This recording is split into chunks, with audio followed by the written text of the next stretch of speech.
Good afternoon, Rotarians. Will you please stand and join me in the reciting of our Pledge of Allegiance?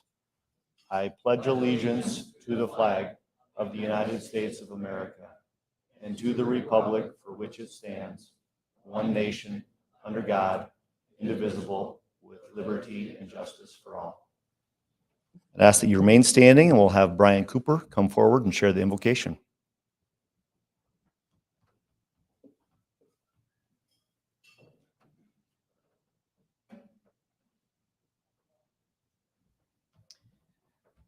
Thank you. Fellow Rotarians, when President Tony asked me to give this a couple weeks ago, I found it fitting that we're going to talk about philanthropy today. So I wanted to kind of get our hearts and our minds in the right spot to have a great discussion today from Andy about this topic. So please bow your heads. Lord God, giver of life and all good gifts, you anointed Jesus with the Holy Spirit, who inspired him to give everything he had for our sake. Move us by this same spirit of stewardship to share first to the Lord for the benefit of all. By your grace, help us to follow in your footsteps and become more focused on loving and caring for our families, our neighbors, and our communities. Lead us to the awareness that everything we are and everything we have is your gift. Grant us the spirit of sacrifice to always seek your will and to share our gifts with our brothers and sisters. May we be good stewards of all we have received and cooperate with you in building your kingdom of love and justice. We ask this through Christ our Lord. Amen.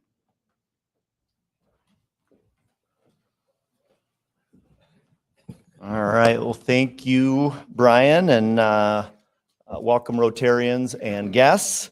We're going to have our guests be recognized now, and we're going to go ahead and do that one by one. I'll start. I have a guest, Michael Weiland, who is a partner at Assumption in Weiland and works with nonprofits throughout the country as a researcher, and excited to have you here today. Thanks for being here, Michael.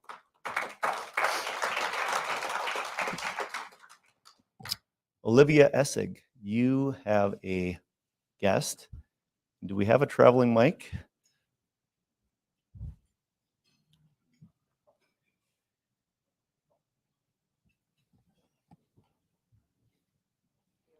I have with me Alan H. Turner II. He is our new president and CEO at Sioux Empire United Way. This is 6th week, did you say? All right, and he's new to town, so excited to have him joining us today, and we're excited to hear from Andy and Cindy. Thank you, Olivia, and welcome, Alan. Great to have you at Rotary, and great to have you in our community. Cindy Peterson, you have a guest. It will be soon.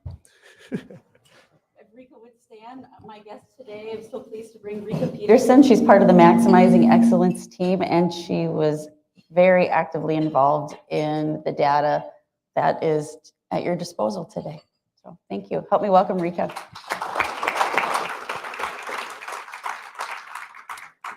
We have two roaming Rotarians, Dwayne Walk and Cameron Nelson, both from Rotary West. Great to have you both.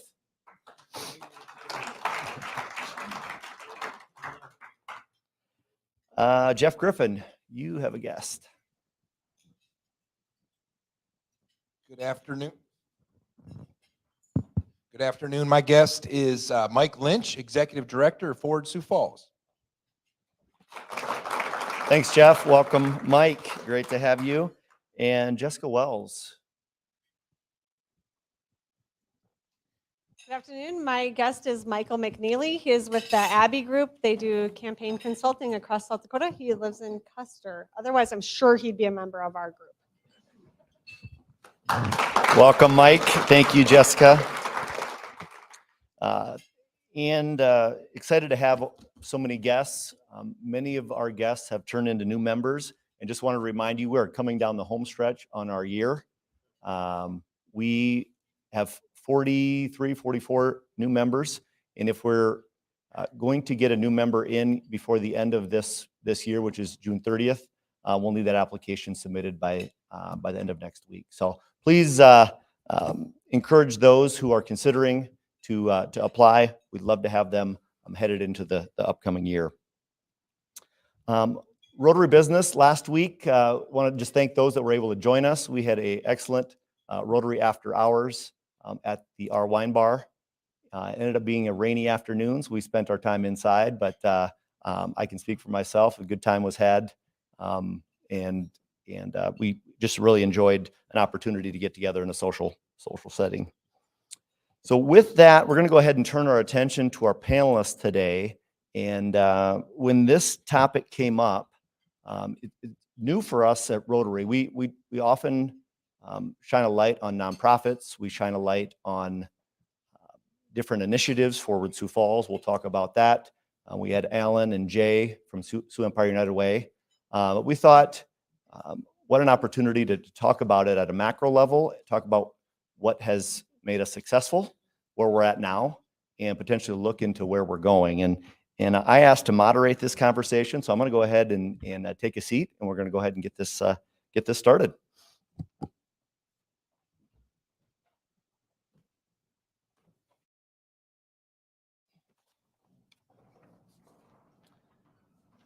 And while many of you know the guest to my left, your right, I do want to provide an opportunity for them to introduce themselves, introduce their organizations, the work that they do, and what makes them uniquely positioned to be on this stage today talking about our community and talking about philanthropy. But as I was reflecting on this topic of philanthropy, I came across a Indian proverb. You've maybe heard it, but I'll share it now. It says, "Blessed is the person who plants trees under whose shade he will never sit." I think that's fitting. Some of the work that we do, and many of you in this room are in that category. You get to see a direct impact. Oftentimes, though, the work that you do or the dollars that you're giving, we don't get to see that, at least in the near term. We're going to talk about both of those, but each of us, we view philanthropy through our own lens, our own experiences, and it's my hope that you leave today with a greater appreciation of impact that philanthropy has had on our community, and then a refined lens on where we're at now and what this might look like in the future, and what opportunities we have as a community. So with that, I'm going to go ahead. We'll start with Andy. Andy Patterson, president of the Sioux Falls Area Community Foundation. Want to share about yourself and the work of the foundation? Sure. Just a little about me. I moved to Sioux Falls in the mid-90s to attend the University of Sioux Falls. And while I was figuring out what to do, I worked in insurance for a couple of years afterwards. I was thinking about grad school, and my alma mater came to recruit me, which I took as just high praise. And years later, I realized my really only qualification was I was cheap. And so that's how I got my start. I worked there for 5 years and had some people that really invested in me, and then was able to come over to the Community Foundation. Many of you probably remember Sue Brown when she was retiring. I joined and worked as vice president there until 2015 when I became president. And then a little about the Community Foundation. We always joke, my kids are like, "What do you even do all day, Dad?" So it's kind of a bit of a mystery, but really what we're just trying to be champions for philanthropy. And it kind of has two parts to it. One is understanding Sioux Falls, the needs, the opportunities that we have that could be improved through philanthropy, and then working alongside donors to help facilitate their giving and when they want it, to help match make those opportunities with their own sets of values. And so we get to be on that intersection and then do a lot of other cool stuff along the way. Yeah, we'll get into more of that cool stuff. My kids also ask me the same question, Sure. so hopefully you don't feel too offended. Cindy, you've been part of this community for 20 plus years. I want to share your background about your organization and what it is that you do. You bet. Well, I'd say we're 3 for 3 when it comes to the kids not really knowing what we do when we leave during the day. They just know there's lots of meetings. Been in working with or in nonprofits for 22 years, came to Sioux Falls in 2005 to be the resource development director for the Sioux Empire United Way. And in 2010, after a 10.5-year career with United Way in various capacities in 3 different communities, I ventured out on my own and started Maximizing Excellence. Maximizing Excellence partners with organizations that want to improve their effectiveness and achieve high impact. A great deal of our work is in the realm of fundraising, but we also spend time looking at capacity building in a variety of ways. And so kind of a unique lens similar to Andy, where we get to spend time looking at the community from the lens of the nonprofit sector and the lens of the business center, and hopefully a catalyst for philanthropists. Excellent. So both well-positioned for our topic today. And I thought before we jump in and talk about where we're at, where we've been, let's define philanthropy through your lens. There's varying definitions of it. Merriam-Webster definition is goodwill to fellow members of the human race. Philanthropy actually comes from the Greek term, which directly translated is love of mankind. So those are some of the technical definitions, but I think each one of us probably has a different view. From your lens, working in that, how would you define philanthropy? Yeah, I tend to differentiate, and everybody's different, and I don't think there's a wrong definition on this. I tend to differentiate maybe just giving or charitable giving from philanthropy. I tend to see that as a little bit more of maybe the strategic giving, the kind of the real deep connection to your values. I know when we look at our giving everywhere, my wife and I've got a nephew. I love him. I got to have a line item just for him for every mission trip and all of the stuff that's going to come. And those are like the have-tos, and glad we can do that. But there's others that really meet some of the passions that like our family has agreed upon. And so I tend to think about it kind of as those that are, maybe you're digging a little deeper. Maybe you're thinking a little bit more long-term and kind of connecting deeply what matters to you. Excellent. Cindy, how do you define philanthropy? Well, I'll share the definition that the donors we visited with defined it for us. Everyone that we spent time talking to about philanthropy during our study, we asked the question, what is a philanthropist? 97+% defined philanthropy through time, talent, and treasure. It was those words that they used. So looking at philanthropy from a holistic lens, it also gives me a chance to look across this room, and every single person in this room is a philanthropist by that definition. And what a wonderful thing to be. Excellent. Let's talk about our history as a community. And I want to start with you, Andy. You often hear Sioux Falls is different. We're unique. We're a special place. Talk to us about that from your lens. The Community Foundation coming up on its 40th birthday. You have at least a 40-year look at what that is. But share with us your thoughts on that. I think the secret sauce to Sioux Falls is the high degree of social capital that we have. I mean, people really are so willing to come together and network and work with each other. And I think when you look at philanthropy, there's probably a couple things we would all hang our hat on as Sioux Falls is successful. And I think they tend to be ways that we've collaborated. And so you think Alan and Olivia are here, and I mean, if you don't know that we'd have the second highest per capita giving of any United in the country, I don't know where you've been, because I mean, I think we all have that memorized by now, but it's incredible what we do through our United Way. And I think that's just an example of rallying around that collective effort. I think the Chamber Community Appeal Program is the same thing, where we're lifting up projects, sometimes not projects well known to individually, but collectively coming together.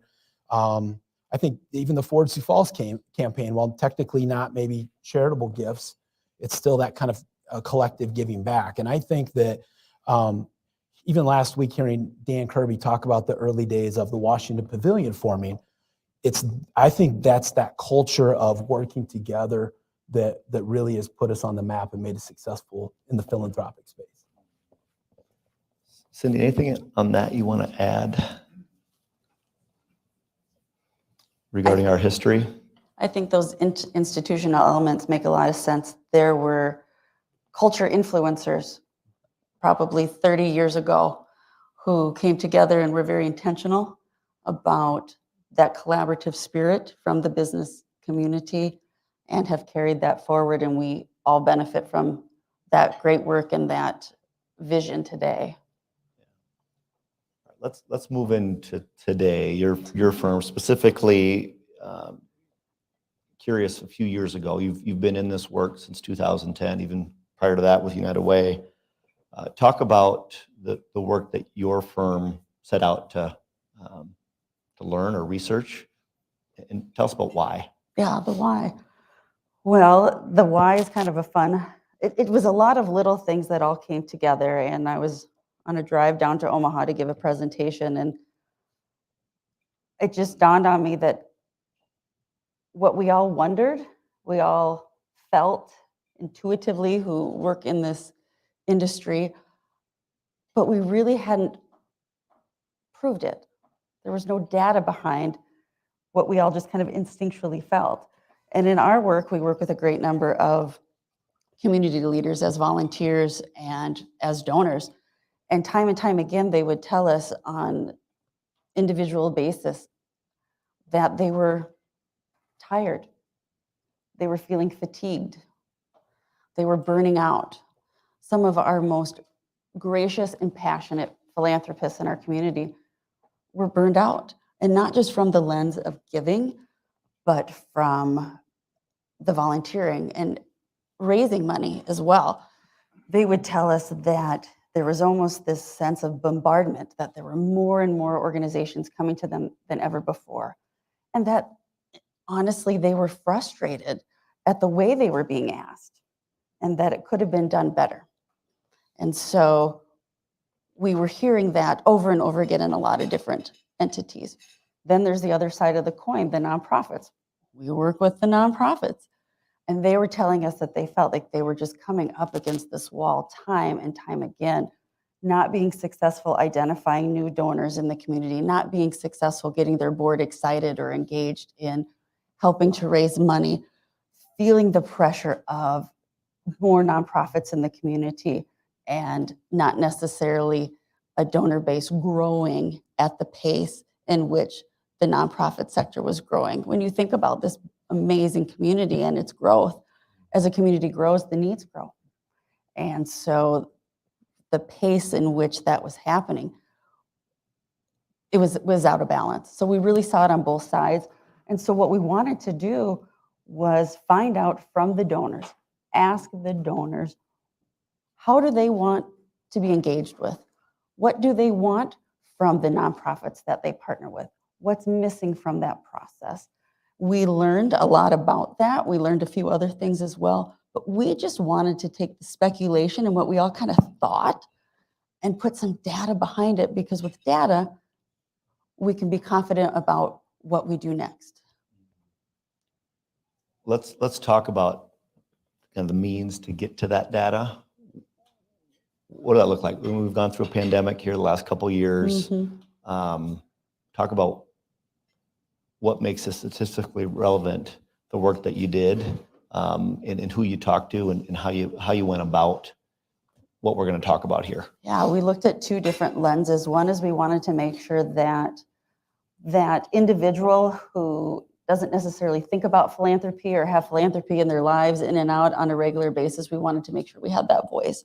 And so we did a community survey and felt we had a really strong representation. We looked at the number of industries and all of that. So we wanted that broad breadth of lens for what does giving look like. And then we did 42 face-to-face interviews with our community's established philanthropists and our community's emerging philanthropists. And we did all of those interviews and all of that work prior to our friend COVID. So then what we needed to do is we needed to go back and make sure that the answers and the responses weren't changed or impacted by COVID. Fortunately, we found that the foundation of what we heard stayed true, which actually in a way gave us more confidence in the information that we were able to bring forward. We had two different individuals analyzing the data sets and doing a comparative of that. So it wasn't just one person asking a bunch of questions and bringing all the thoughts together and said, oh, this is what we think. But we really did want to make sure this was as statistically valid as possible, because the information is too important. If we're going to do something with it, we wanted all those pieces in place. So there's kind of the methodology behind what we brought forward. Yeah, let's talk about findings, conclusions. What did we learn? You're looking at the past, where we're at now, and then key indicators for us to draw some recommendations moving forward. Yeah, we broke the information into 4 parts. We were able to, because of everything we collected, we were able to look at it from the lens of philanthropy and you, the individual, their giving habits, the different pieces that come together.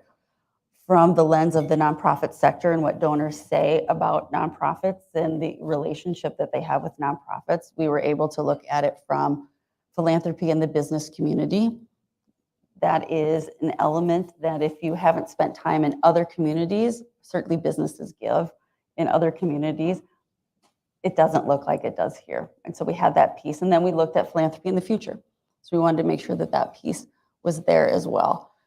I guess in terms of findings, what we wanted to figure out in its simplest form is how do donors want to be asked to give? So that we could go to the nonprofit sector and say, here's a blueprint. Here is a playbook. The community philanthropists, the donors in our community prefer to be asked and engaged by nonprofits like this.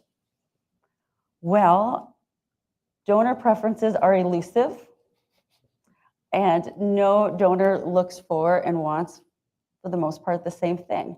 So a newfound empathy for our nonprofit sector would be something that I walked away with, that I didn't know I was going to walk away with. The piece that, and I can dive into the other elements if you'd like, but then there was the piece that we didn't know we were looking for but found, and that is the philanthropic power Sioux Falls has. And that philanthropy is Sioux Falls' competitive advantage. It is that powerful to this community that it rose to be a statistic finding that we didn't know we were looking for. Let's stay on that theme. Andy, I want to see if you agree with that, and then talk about that, make the case if that is our differentiator, why, and how do you see that? Yeah, I think winning leads to more winning. And I think that because of the culture that's been set up in the past of giving back, that as a business owner, it's part of what you do. And as you see people make big investments, that it inspires other people. And so I think that's wholly true. And I think that is an advantage, is that you start linking things together. You know, we have Joe and Jennifer Kirby want to do a dog park downtown, and pretty soon someone else stops in to say, hey, I wouldn't mind doing something like that. And there'll be more, that you'll hear about. And those examples that you lead to the next one and the next one. And I think that that's partly how that advantage can play out, is it is possible to try to solve this issue. And we can rally around this, and then that leads to more wins. Yeah. And I think it's fair to say we're on a roll right now. I think so. Whether it's Forward Sioux Falls or other initiatives that have come to be or have been a big part of the next generation being able to stand on the shoulders of the generation ahead of it. Yep. But we're also going to get to talking about how that didn't just happen on accident. And we'll talk about the evolution of that. Before we do, though, we can't have a conversation about philanthropy without bringing up Mr. T. Denny Sanford and his impact on our community. And we can all point, he owns the organization that I work for. We can all point to different projects or initiatives that he's been a part of. And the trajectory of our state has been forever altered. But talk to us, it's easy to talk about the upside. Talk to us about the potential downside of having someone that has given at that level. Well, I appreciate the chance to talk about the negative side of a billionaire who wants to give away all of his money. So thank you. No, I'm joking. The floor is yours. Yeah. I think you raised that's a really interesting question. I think there's maybe two dangers, and one happens just donors broadly, is that we sit things out because Denny Sanford will take care of them, or pick what other name. And that's a little bit of what I think Cindy hears from the fatigue of the names that we all know. And so there's a little danger, I think, from, and I say us, but all of us being a little complacent that someone else is going to take care of And so to me, that's one thing. And the other is, if you're a nonprofit, that you don't live with the hope that Denny Sanford's your lottery ticket, that you're not developing other relationships and other donors because you think he will say yes. And the reality is, not all of us have a cause that's going to match how he wants to invest. And so we can skip the good work of building connections with other donors because we're concentrating all of our attention on one. So, I mean, obviously overall, it's amazing what that's done for our state and for Sioux Falls, but I do think that there's a couple things we can fall into as a community that wouldn't be helpful.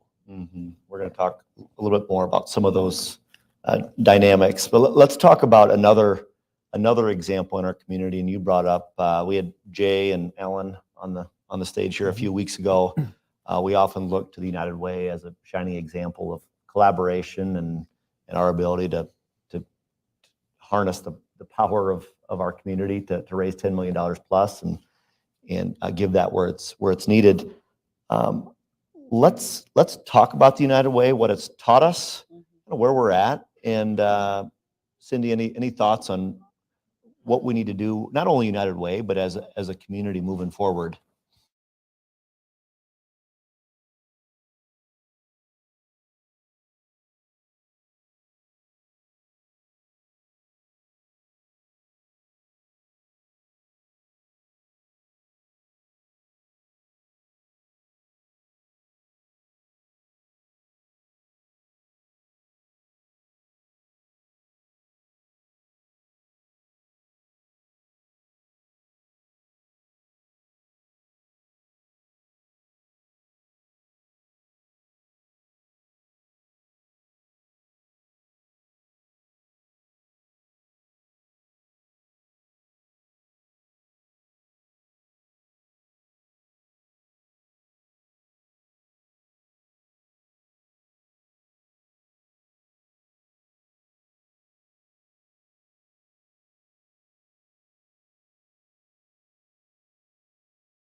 say everyone in this room is really, really proud of. But as that growth took place, the needs of our community have grown. And there is a response to those needs, and that tends to come from the nonprofit sector. The philanthropic sector has not been able to keep pace with the solutions being brought forward in response to those growing needs. Am I saying that as well as possible? So 100%, not 99%, 100% of the people that participated in those conversations said that it is imperative that our community broadens the base of donors. I don't know if anyone in this room would disagree with that. To balance that fatigue and that piece. And so where I respond to that, and it even actually ties in with United Way, is philanthropy, without a doubt, is a learned behavior. When we're littles, we learn it from our families and we learn it from church. And then as we get a little bit older, if that didn't happen as adults, we learn it from our workplace and we learn it from our peers. And so as we look at how do we all take on a role in broadening the base of philanthropy and philanthropists in our community, what mechanisms already exist that can teach philanthropy? And I go back to the Sioux Empire United Way. You bring in the companies, do the rallies, and they bring in the stories, and they help talk about the need, and they invite people, whether it's $1 a week or it's at the Heart Club level or in so many other capacities. The workplace is teaching philanthropy. And so that is a value add that maybe we all kind of knew was going on, but never talked about it intentionally. And I could see there being a powerful intersection with that. I also think about all these nonprofits who do special events and companies get tables. And oh my God, we got to fill a table. Well, what if we get a chance to invite the up and comers of our companies, or we're going to bring some of our peer group to learn about an organization and have an opportunity to give. And that is an environment in which they're learning philanthropy. I think philanthropy isn't going to be learned. Nonprofits aren't going to be the entities that teach philanthropy. Philanthropy is learned through nonprofits. It's really those of us who believe in philanthropy today who can take on the role of teaching philanthropy. And I would tie that back into mentoring. So I soapboxed a little there. Absolutely. That's all right. This is the right stage to do that. Talk about that evolution. You mentioned some of this work you did was prior to the pandemic. We had a world where many of us for a time were working remotely. In some cases, other folks still are. Talk about the evolution of our community. We talk about the growing needs. We have 7,000 new residents that may not be aware of this is how we do things here. How do we handle that growth and ensure that others know that story? Yeah, if you want I to thought go you were going ahead. to say we have 7,000 new nonprofits, which there's probably a few people that would feel like that. But it's tough because everybody that's new doesn't walk in with the same background and experiences and ways of giving.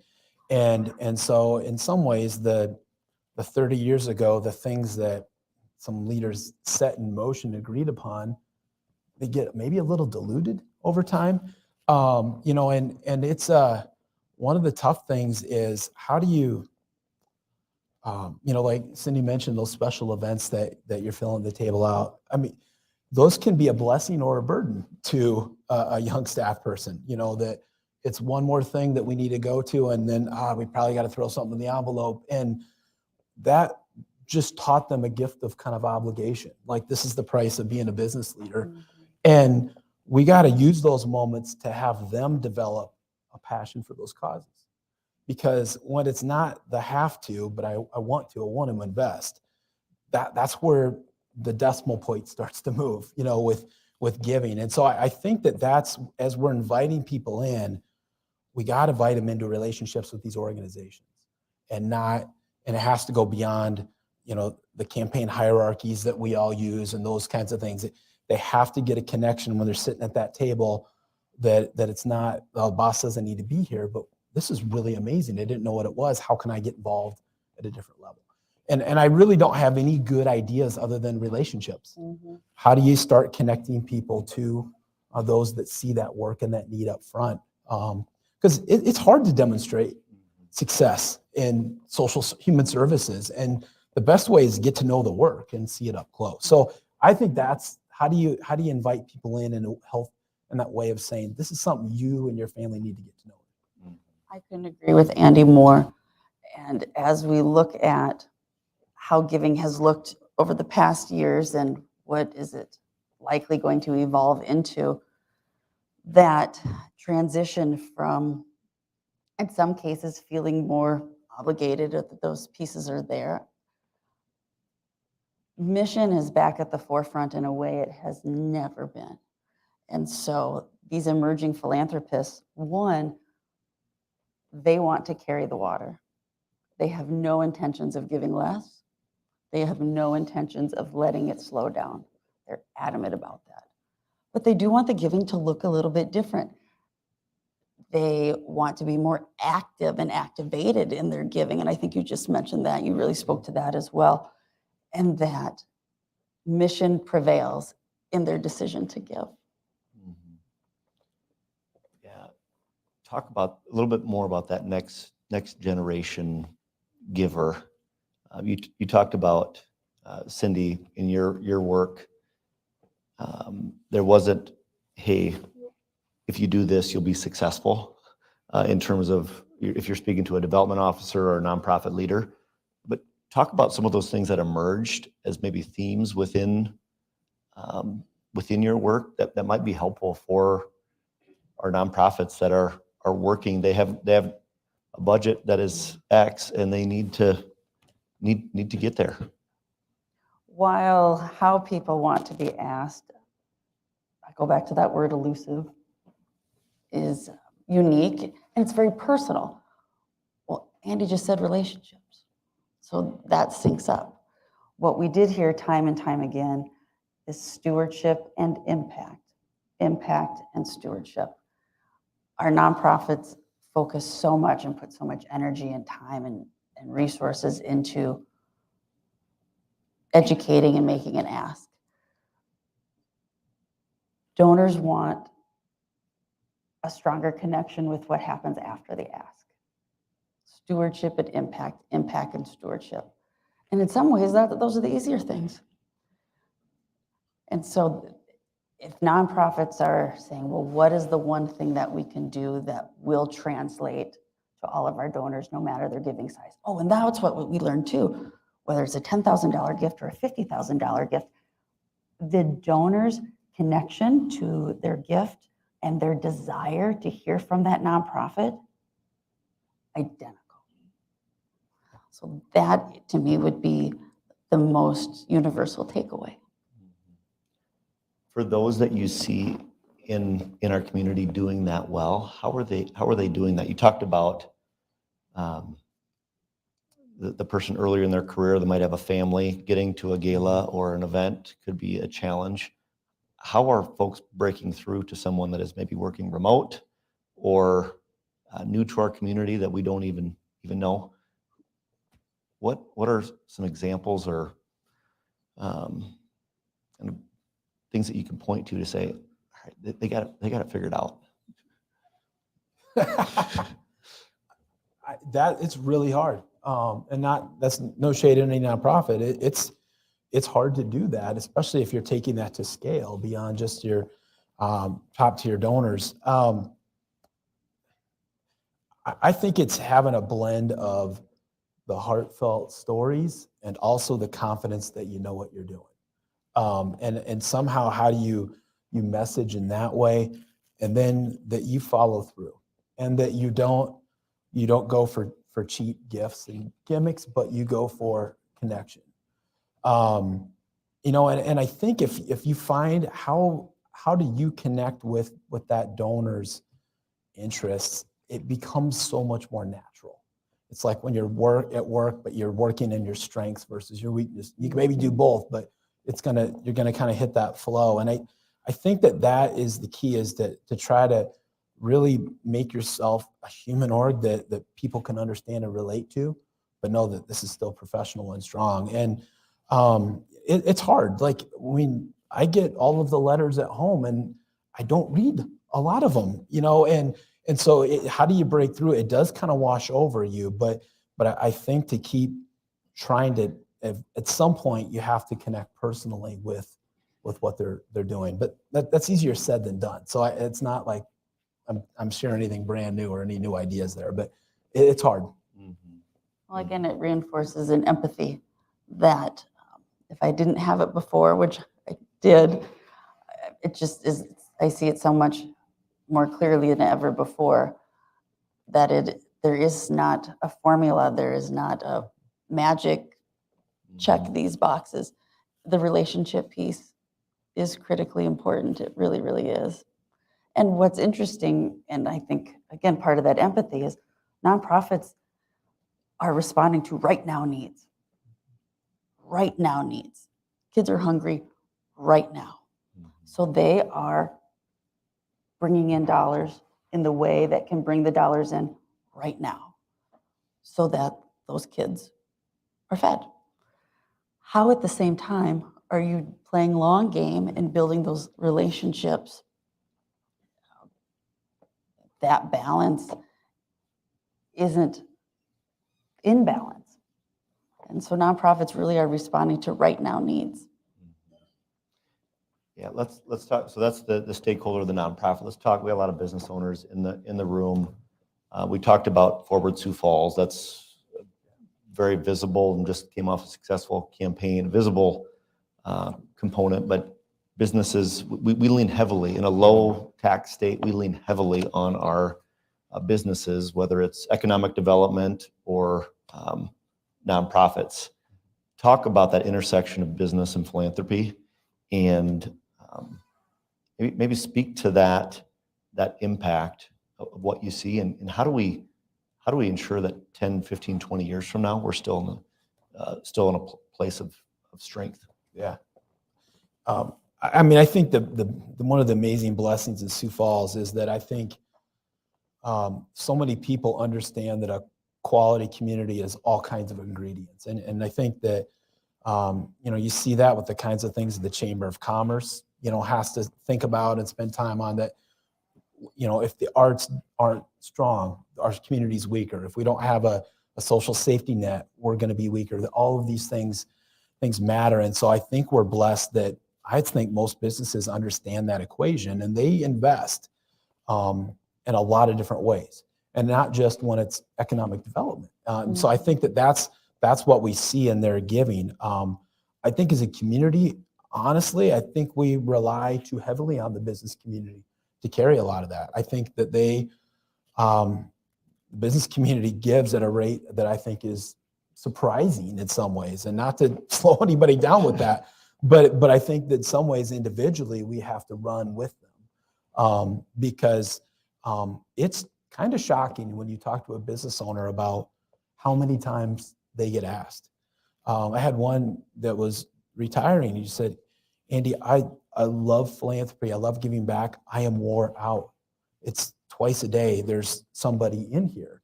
And so how does a business get to be the values of their leadership team and their owners as well, and get to do that, I think is an important piece as well. So it's a heavy load, but I'm incredibly thankful that they rise up.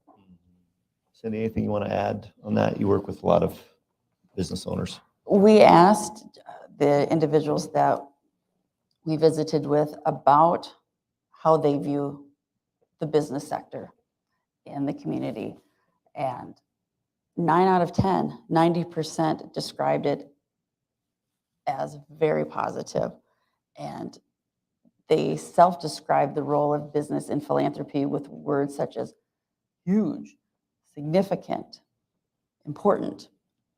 And what I believe that the business community articulated to us that translates is that they recognize that philanthropy is good for business.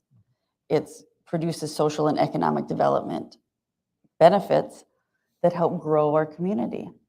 I think they're also starting to see how philanthropy can be part of the relationship that they have with their employees. When they look at the needs of their employees or the things that their employees are passionate about, investing and aligning some of their investments in organizations or missions that either their employees use or their employees are very passionate about, strengthens the relationship that business owners have with their employees. And when we think about employee retention right now, it all syncs together, and our business community is savvy and they figured that out and they're doing it. Mhm. Yeah. So a positive for, it's been a Yes. strength for us. I think that goes without saying. Something that we got to continually reevaluate and invest in. Let's talk about the future, and then if we have questions from Rotarians, we want to have time for those. We've touched on some of it, but looking ahead, when you look out 5, 10, 15, 20 years, what do we need to do now that ensures that our quality of life and the things that we enjoy about this special community continue for our kids and then eventually our grandkids? Either one of you. A challenge, an opportunity for us. Yeah. I think just some trends, I think, in philanthropy that will make it more challenging, more important that we lean in is that more of the money's coming from fewer and fewer people. And some tax changes means that charitable deduction means nothing to maybe 90% of the population. As we have, as a society, less trust in institutions, you find, and even kind of the entrepreneurial spirit that we have, there, you see more and more organizations being created. And so it makes it even harder to sustain all of these. So I think that, what do we do about that? I think that if we're on boards, we make sure that the nonprofits that we work with are doing things well, that they need to exist, first of all, and that they're doing that work well. And that they're stewarding those things well. I think if we're in a spot where we mentor anybody or we have employees that we encourage them to give well too, and to not just show up, but to connect. When you're on the board, you're not just going to meetings. Are you a fan? Are you an ambassador? I think those are things that if we renew that culture that we were given years ago, it will kind of strengthen us for the next stretch, which is probably a little more decentralized, but that helps kind of seed the relationship piece that we need. That's great. Cindy, Well, you've spent a couple of years on this. Now what? Well, when we think about, what would we call them, the headline conclusions, the things that really rose to the top and were interwoven with everything, the Sioux Falls leaders see philanthropy and participate in philanthropy the exact same way as a typical donor would. They align on how they define philanthropy and how they acknowledge its importance. And so there is an audience there that we just haven't engaged or invited in a way that I think they'd be receptive to. And so I think thinking about that and being very intentional in that capacity is important. Broadening the base will be critical, because the pace of needs are going to continue to grow and outweigh and outpace what philanthropy can manage in its current infrastructure, I guess is what I would say. Donors monitor their organizations that they're a part of. And so how are we equipping individuals to, whether it's on the board or in those different ways, to really be active participants? Because those skill sets only make those nonprofits stronger and allow them to be more effective. And I think it's going to be incremental steps. I don't think there's this one wave that we're going to bring, but an intentionality will be important, or it won't look like it is. But I'm optimistic. because our emerging philanthropists, they want to know how it was done in the past. They want to know the story and are passionate about being a part of the next chapter of that legacy. And so that gives me optimism. We just need to have everyone equipped. That's great. Stories and relationships. And it makes me think, and granted, Mike, you're here, the Forward Sioux Falls book, to be able to share that, what has made us successful, and whether it's Forward Sioux Falls or other enterprises, being able to share what has been that special sauce for us, and bring others along. We do have a couple minutes here for questions. Andy and Cindy, questions from Rotarians. Chuck. Jesus, do you got them?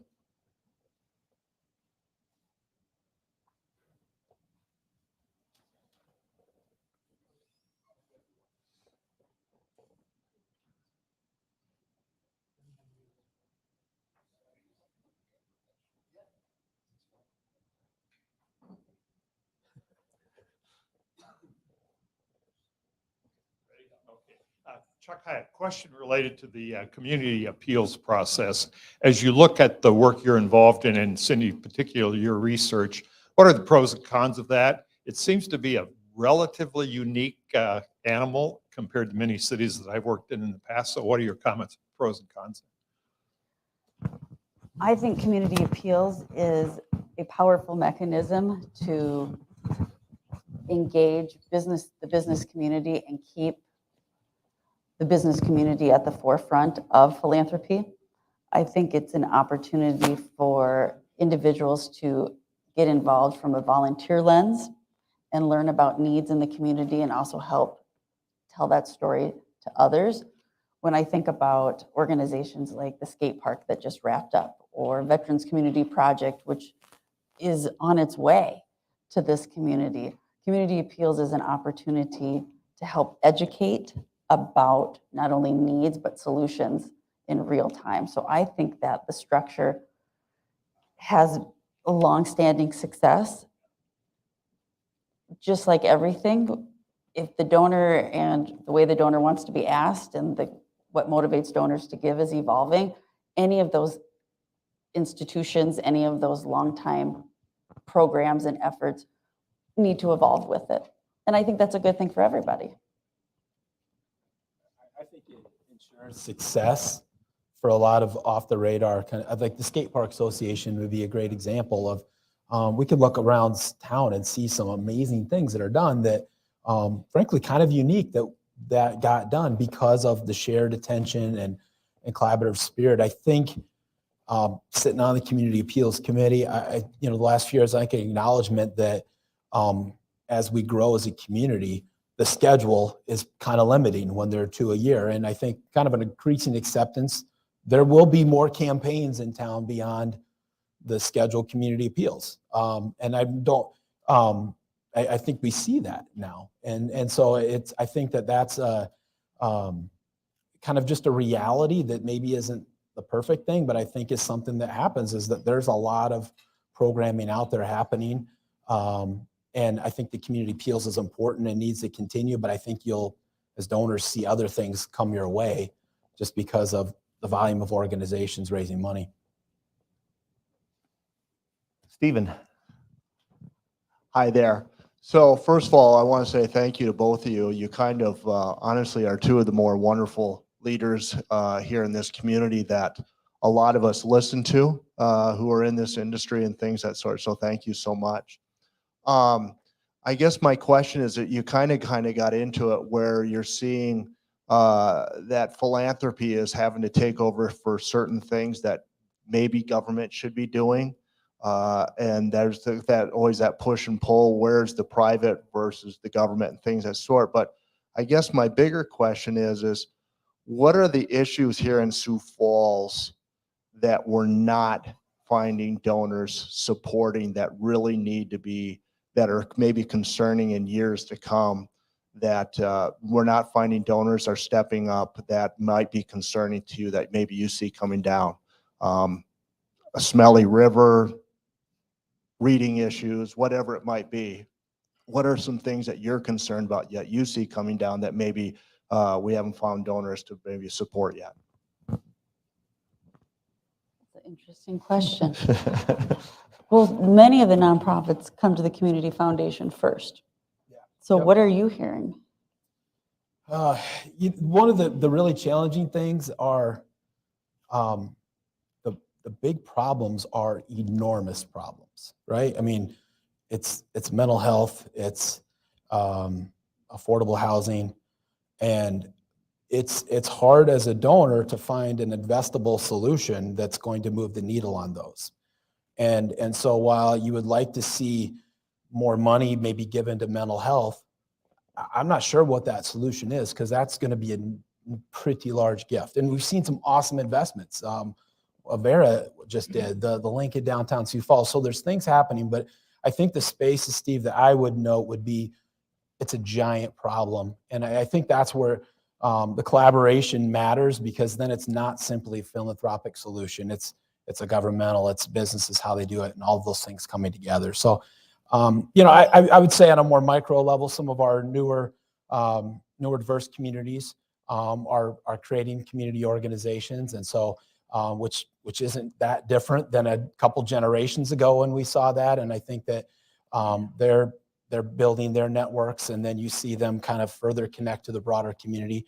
So we see some of those requests coming in. But I would say the space where we probably need more gifts is again, affordable housing, mental health, but I wouldn't really put that on the donors. I'd put it on our community to understand what those solutions look like.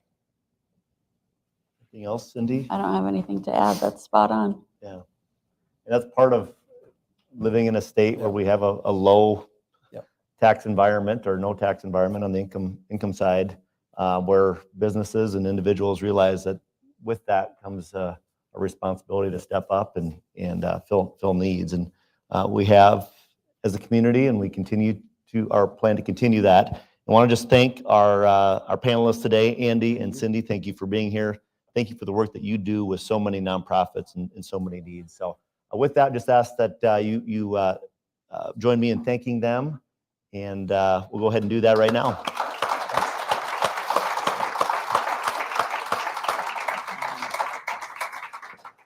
All right, looking ahead, next week is Juneteenth. We're going to do, and Juneteenth is new in terms of a federal holiday. We're going to do a celebration history on Juneteenth and talk about that.